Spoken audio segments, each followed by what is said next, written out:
My final job of the morning is just to pop my perennial sweet peas into some water to give them a little soak, and then I can plant those in some compost this afternoon. There you go. Oh, look at those. You haven't got to start them all in one go. They're perennials, so if you want to start just some, so you haven't got too much to look after, and then some more later, then you can. But you can see they're much smaller than the annual sweet peas. And I'll show you later. I've got one I've started already. I'll show you later what that looks like. So I'll just pop these in for a little swim. Just catching up from earlier, we've got our perennial sweet peas. So they're in your limited edition packet. And top of my hand, I've got the seeds that have just come out of the packet. And the bottom of my hand, I've got the ones that have soaked. Now you don't have to soak them, but I will say it does help get the water through that thick seed coat by giving them a little swim beforehand.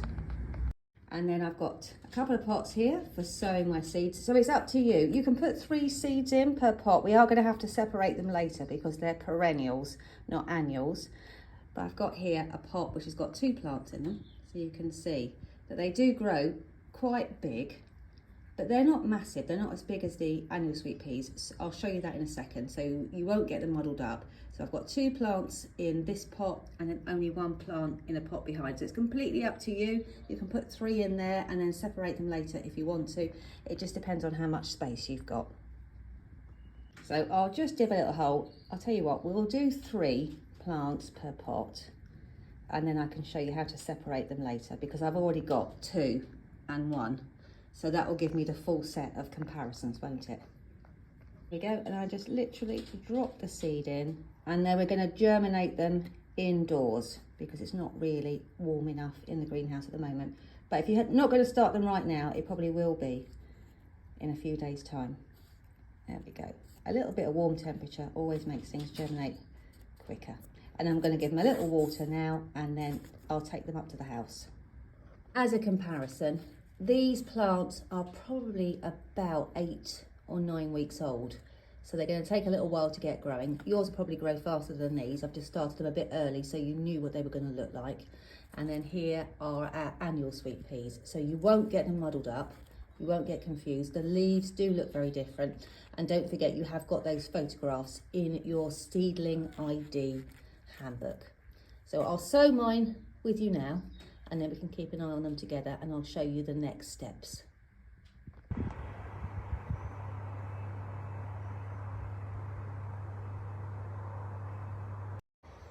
Look at that. So if you've ever struggled to grow sweet peas, then you might want to try these. These are perennial sweet peas, and this plant has just come back year after year in the corner of the patio pot. So there's a big bully of a plant already here, but the sweet pea is just thriving without any attention from me. It's just absolutely incredible. So once you've sown it, you can keep the plants year after year, and they will gently self-sow themselves.